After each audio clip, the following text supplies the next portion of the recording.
A leitura ela se encontra em Lucas, capítulo 5.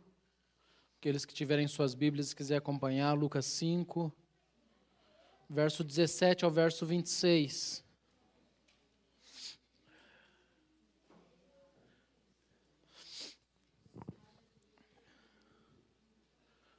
Lucas 5, a partir do verso 17, meus irmãos. Está sendo projetado, farei a leitura, minha versão é um pouco diferente. Vou ler aqui, podem acompanhar lá na tela, sem problema nenhum. A minha diz assim: certo dia, quando ele ensinava, estava sentado ali fariseus e mestres da lei, procedente de todos os povoados da Galiléia, da Judéia e de Jerusalém. E o poder do Senhor estava com ele para curar os doentes. Vieram alguns homens trazendo um paralítico numa maca e tentaram fazê-lo entrar na sala para colocá-lo diante de Jesus. Não conseguindo fazer isso por causa da multidão, subiram ao terraço e baixaram a sua maca através de uma abertura até o meio da multidão, bem na frente de Jesus. Vendo a fé que eles tinham, Jesus disse: homem, os seus pecados estão perdoados. Os fariseus e os mestres da lei começaram a pensar: quem é esse que blasfema? Quem pode perdoar pecado a não ser somente Deus? Jesus, sabendo o que eles estavam pensando, perguntou: por que vocês estão pensando assim? Que é mais fácil dizer: seus pecados estão perdoados, ou levante-se e ande? Mas, para que vocês saibam que o Filho do Homem tem autoridade para perdoar pecados, disse ao paralítico: eu lhe digo, levanta-se, pega a sua maca e vá para casa. Imediatamente ele se levantou, na frente de todos, pegou a maca em que estava deitado e foi para sua casa, louvando a Deus.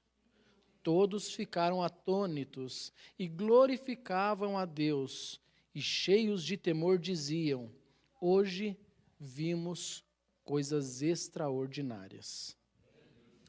Fecha os teus olhos por um instante. Pai querido, eterno Deus, estamos diante de Ti. Viemos aqui para Te exaltar, para engrandecer o Teu nome, somente o Teu. É somente o Teu nome que brilha nessa noite, Pai, e não o nosso. Nós estamos aqui trabalhando para Ti, mas nós queremos, Deus querido, ver o Teu agir, o Teu manifestar, a ação do Teu Espírito Santo em nosso meio. Faz segundo a Tua vontade que essa mensagem aqui transmitida chegue ao coração de cada ouvinte aqui presente e que cada um possa recebê-la da melhor maneira possível.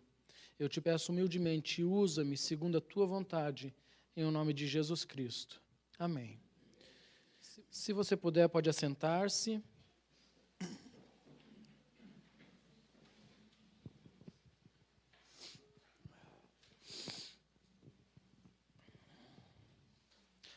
O tema dessa mensagem é: venha como está. Como você está? Essa é a pergunta que eu, nesta noite, faço a você. Como você está, eu não estou perguntando de uma maneira física e atual, porque senão você vai me dizer: estou sentado num banco. Não é isso que eu estou perguntando. Quando eu pergunto como você está, eu estou querendo ir um pouco mais além. Eu quero saber, por exemplo, como que está a tua casa. Não precisa me responder, mas pensa aí consigo. Como que está a tua casa? O teu lar? Ainda dá para chamar de lar? Como que está a tua família? Teus filhos? Seus pais? Seu cônjuge? Como que está o relacionamento familiar? Quando nós falamos assim, venha como está, é que não me importa se a tua casa está caindo ou se ela está vivendo um dos melhores momentos da tua vida. Eu digo, venha como está. Quando eu pergunto como está, eu pergunto também como está o teu emprego, tua autoestima. Eu pergunto para você como que está a tua saúde física.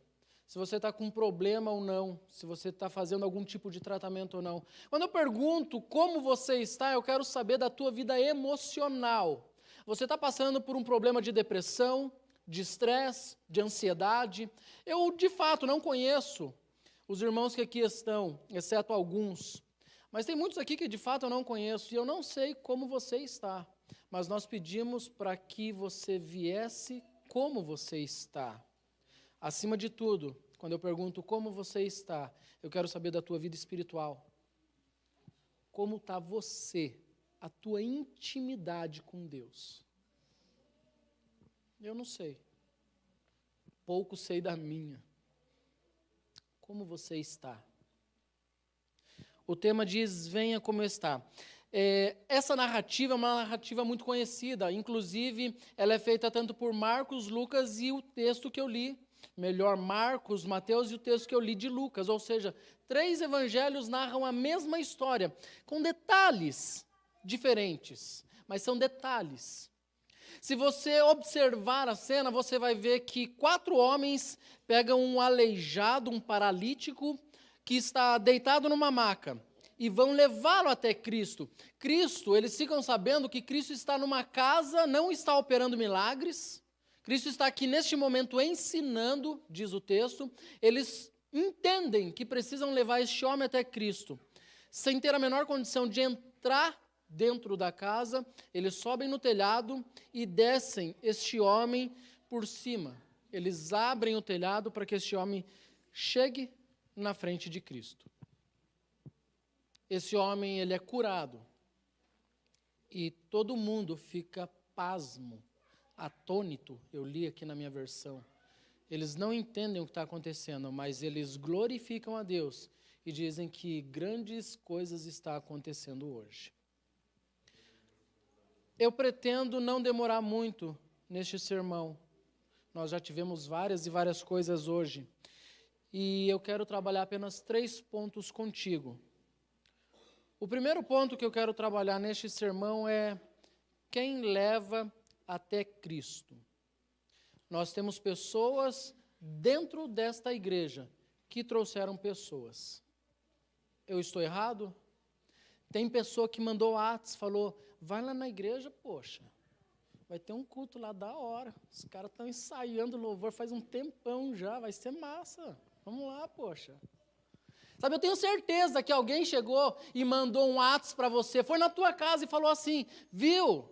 Sabe daquele negócio que eu estava precisando, estava com dificuldade? Eu recebi uma benção, gente.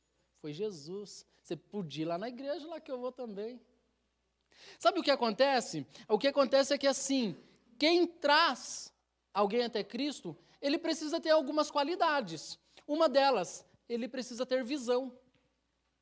Ou seja, quem trouxe alguém para a igreja, ou quem traz alguém para a igreja, precisa acreditar. Sabe por quê? Porque se aqui, talvez hoje, tenha pessoas que jamais viriam se você não trouxesse ele para a igreja. Tem pessoas que estão igual esse aleijado aqui. Eles estão deitados numa maca e eles não conseguem se levantar. E é necessário que você tome ele pela mão. É necessário que você ore e interceda por ele. É necessário que você faça muito esforço físico, espiritual, emocional, para que ele venha para a igreja. Outra coisa muito importante para você observar é que quem leva alguém até Cristo precisa ter determinação, não precisa não? Vamos lá, um homem deitado numa maca. Vamos pegar por baixo? Eu estou bem magrinho agora, emagreci 12 quilos. E não estou fazendo academia, hein? Só na alimentação. Mas eu estou com 75 quilos. Tem algum homem mais leve que eu aqui? O mais leve. Vinícius, tem quantos quilos? Amém. 56. Algum homem pesa menos? Beleza, não vou contar as crianças. O Vinícius, embora não seja adulto, já parece ser, né? Com 16 aninhos, mas com 56 quilos. Molhado. Que fique claro. Imagina carregar 56 quilos. O texto de Marcos vai dizer que eram 4 amigos. Marcos 2, verso 3. 4 pessoas carregando um homem com aproximadamente 50 quilos, imaginando que esse homem está bem magro e bastante debilitado. Eu não estou falando de você, Vinícius, você está bem. Está, inclusive, lindo. Mas vamos imaginar agora a determinação que é necessária para tirar este homem de onde ele estava e levá-lo até Jesus. Observe só, esse homem que está deitado numa maca, quando ele chega na frente de Cristo, Cristo fala assim, tem de bom ânimo. Sabe por quê? Porque ele não tem bom ânimo. Talvez esse cara estava lá na casa dele, deitado, e falando assim, gente, para que levar eu lá? Ao trampo de vocês, gente, não precisa tudo isso não. Deixa eu aqui quietinho, não vai dar certo, vai ter um monte de gente, não tem acesso para prioritários, não tem acesso para deficiente, não tem rampa, elevador, não tem nada.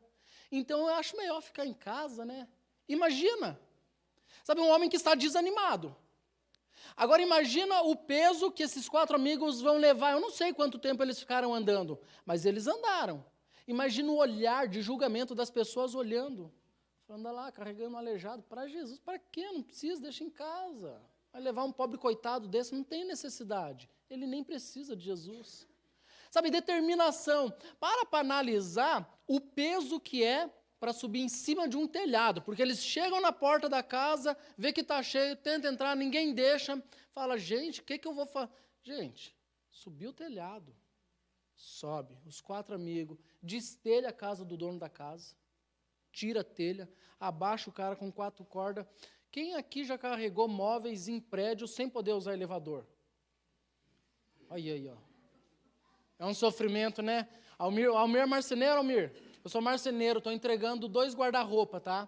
E aí, essa semana eu tive que subir no 3º andar. Ainda bem que eu levei um piazinho para me ajudar, mas, gente, eu sofri, hein?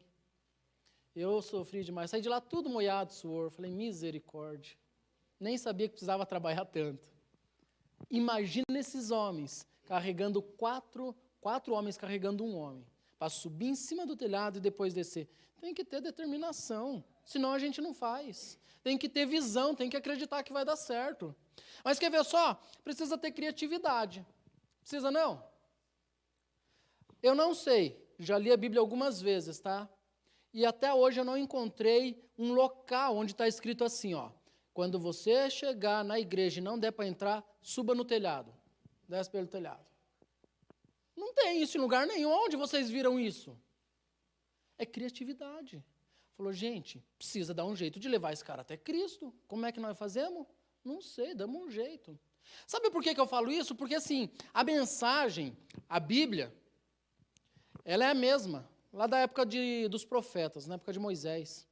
Ela é a mesma na época de Jesus, 2000 anos atrás. É a mesma na época dos apóstolos, é a mesma.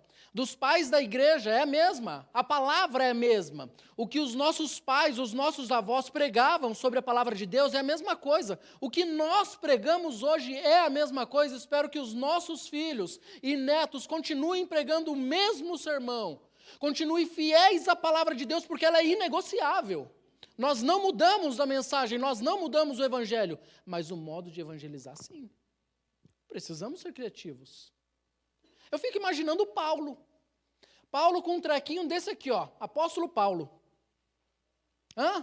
Um homem que atravessou oceanos, que andou de a pé, que andou de jumento, que andou de cavalo, um cara que fez de tudo para otimizar o tempo, para agilizar a rapidez do evangelho, para que os povos fossem alcançados. Eu acho que ele ia sentar numa cadeira com esse treco na mão e ia falar, rapaz, eu duvido não evangelizar o mundo agora. Nós temos na nossa mão, sabe, ser criativo, saber como falar, saber como levar a mensagem.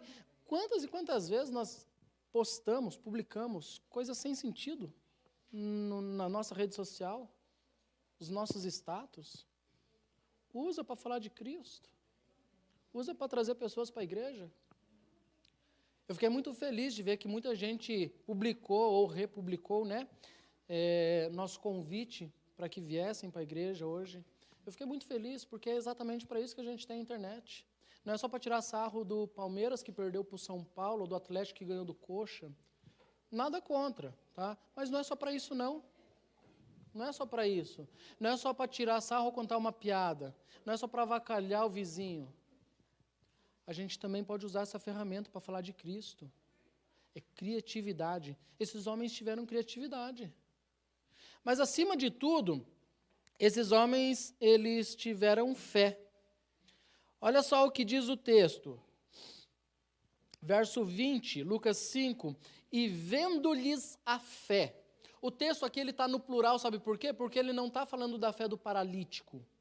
Quando Cristo vê a fé, ele está vendo as fés. Ele está vendo a fé dos 4.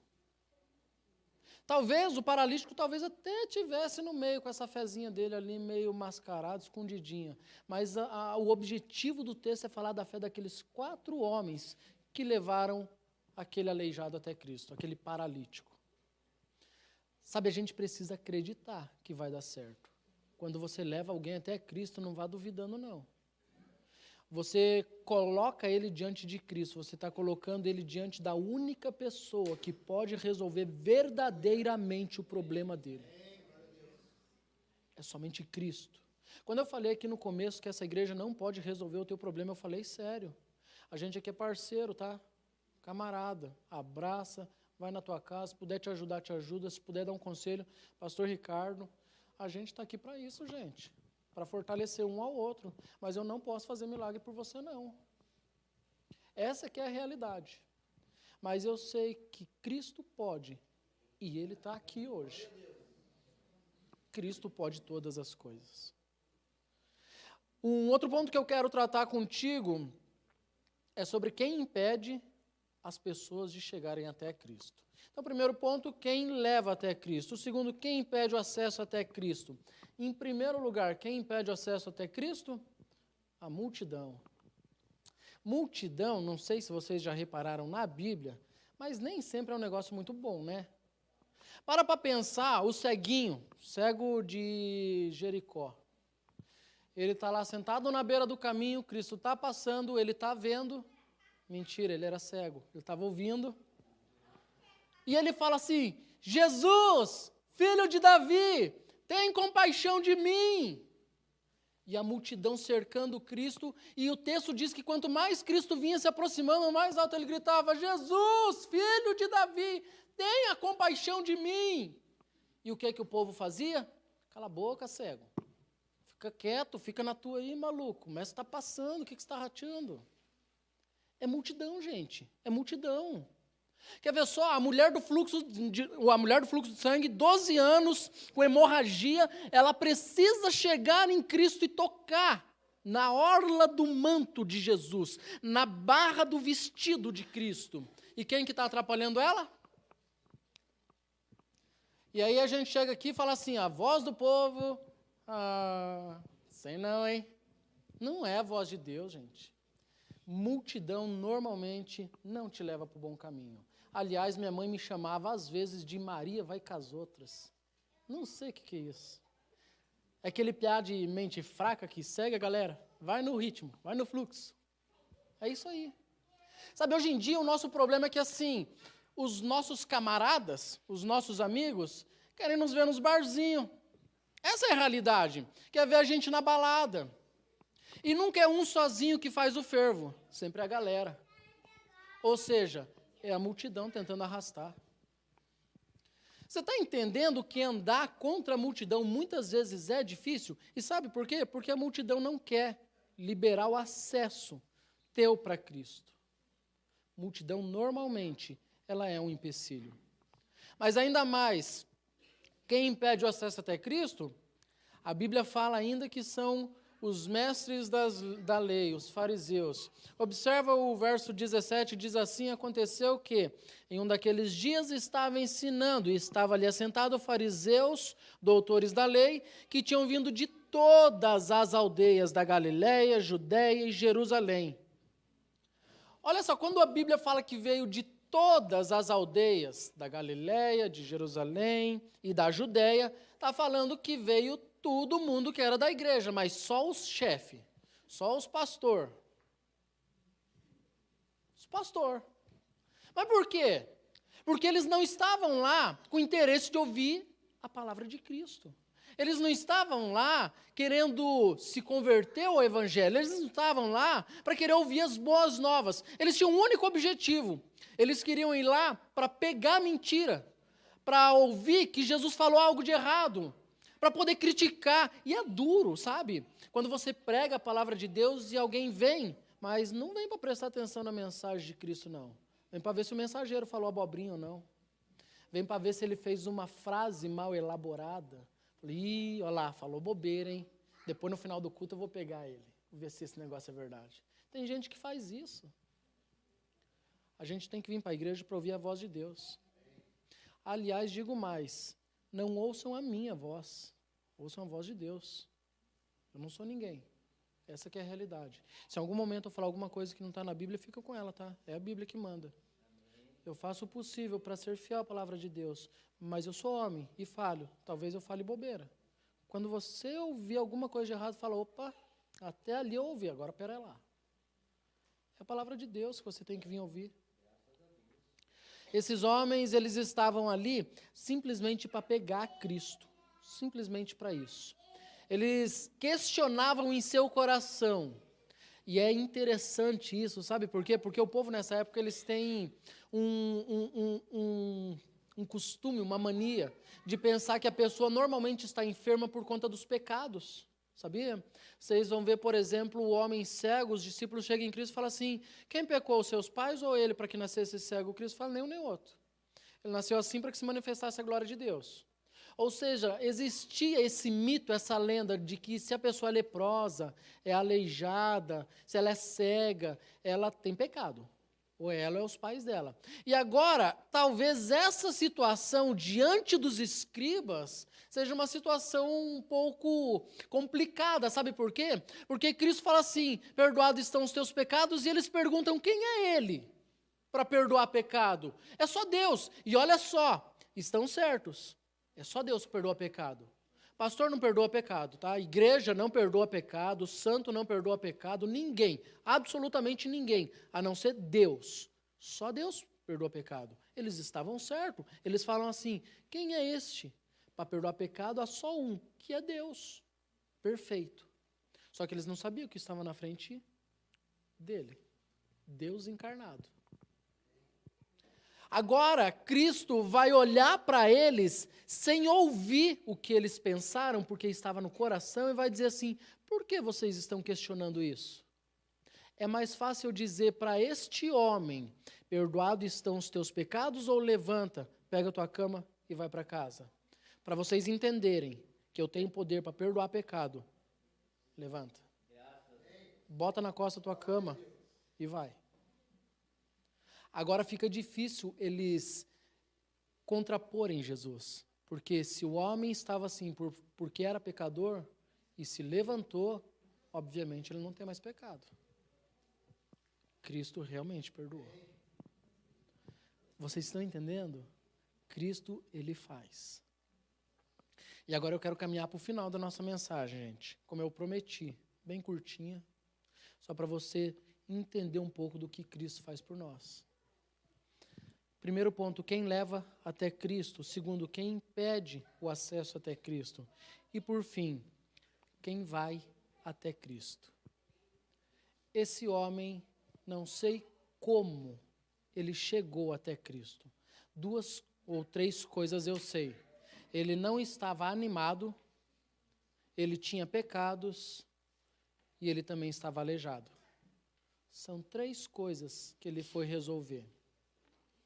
A primeira, quando ele chega diante de Cristo, Cristo perdoa os seus pecados. Os amigos acharam que o mais importante para este homem era ser curado. Cristo vai dizer o que é necessário.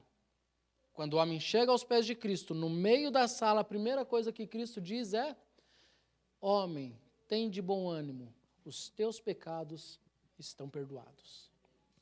Sabe, Cristo, ele vai no fundo da alma. Porque nós não sabemos, de fato, o que nós precisamos.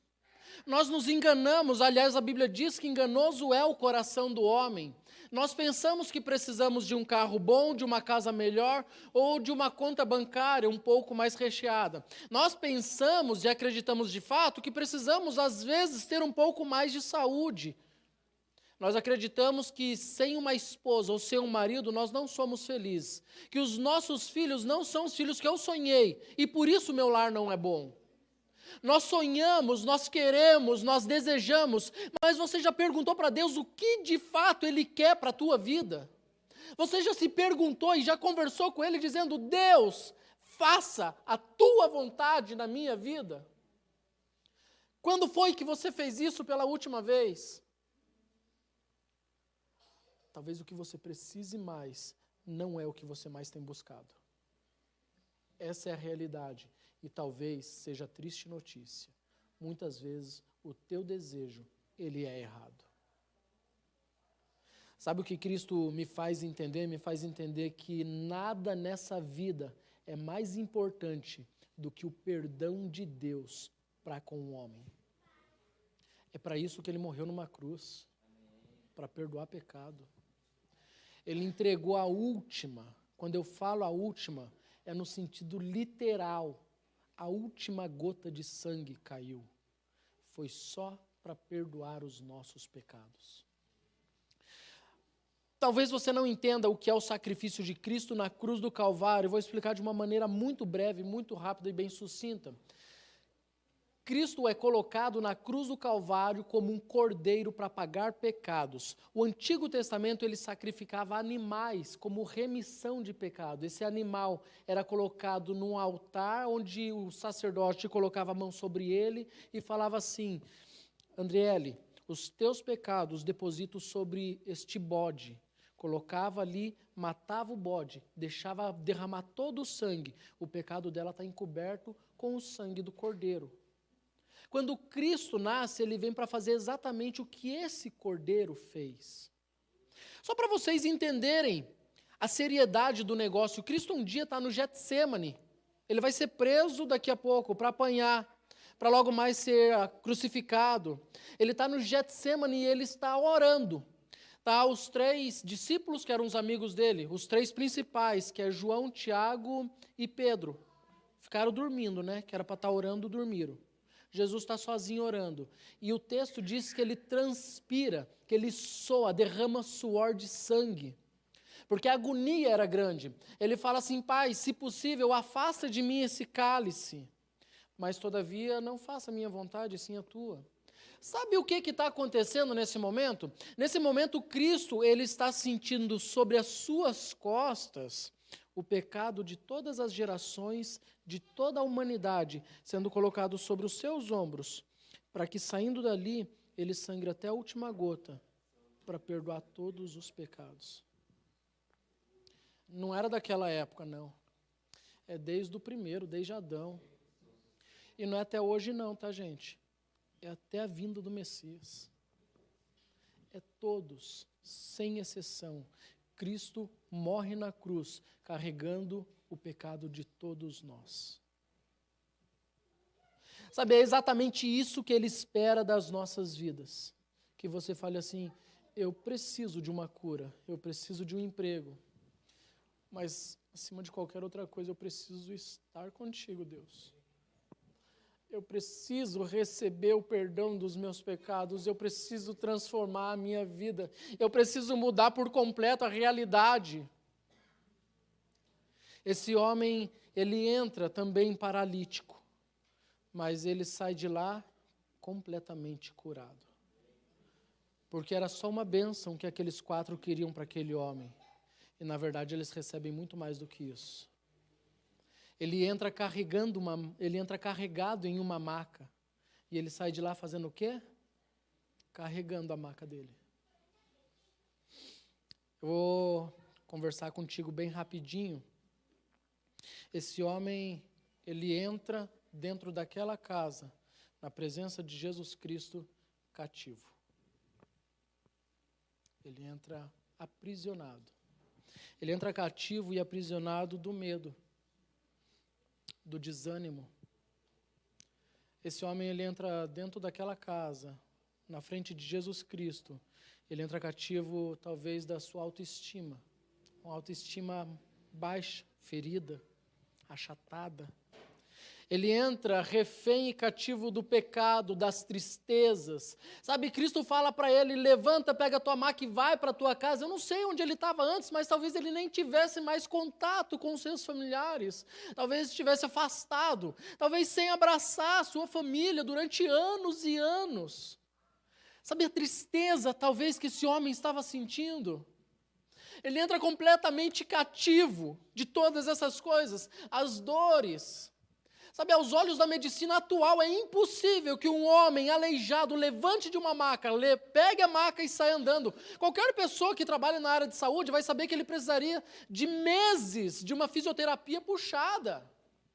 Ninguém levanta de uma cama depois de ser aleijado e sai andando. Ele está com os músculos da perna todo atrofiado.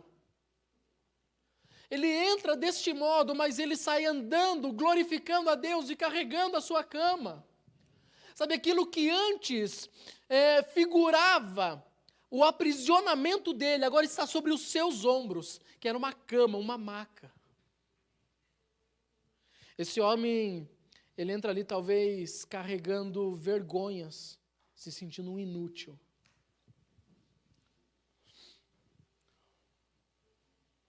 Como você está? Essa é a pergunta que eu fiz no início. Como você está? Vou pedir para o grupo de louvor vir à frente. E se você puder, eu quero que você fique de pé.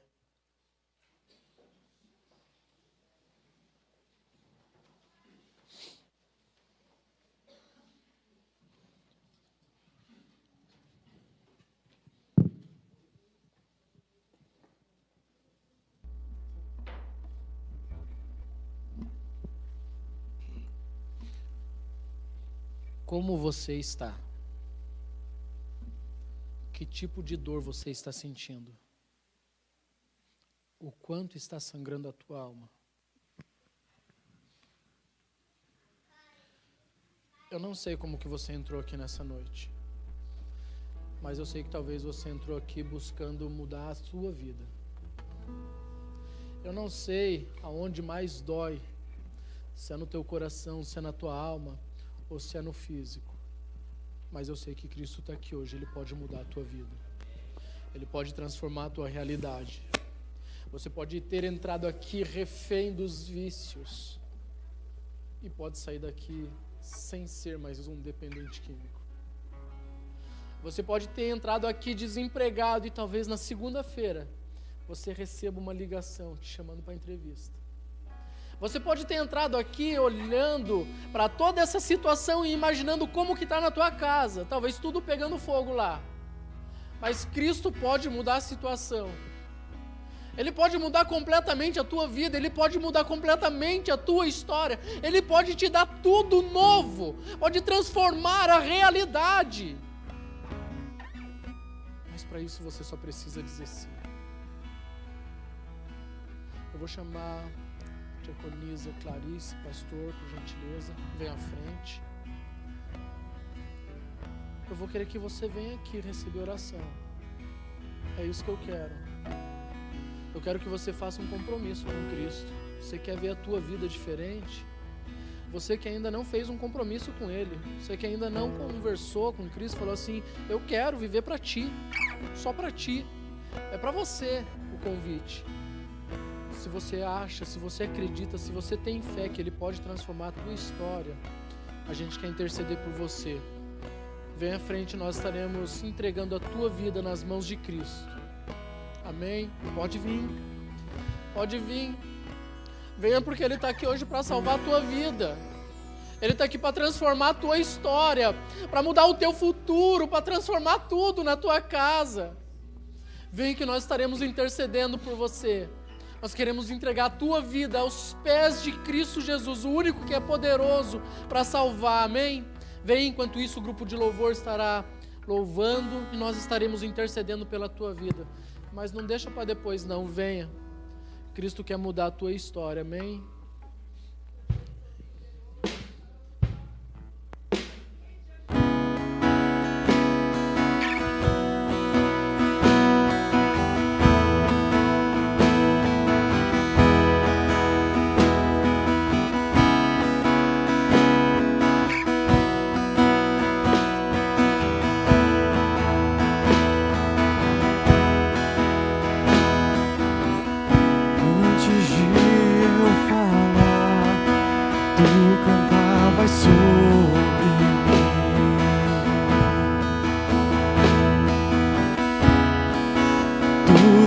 sido tão bom pra mim. Antes de eu respirar, sopraste tua vida em mim.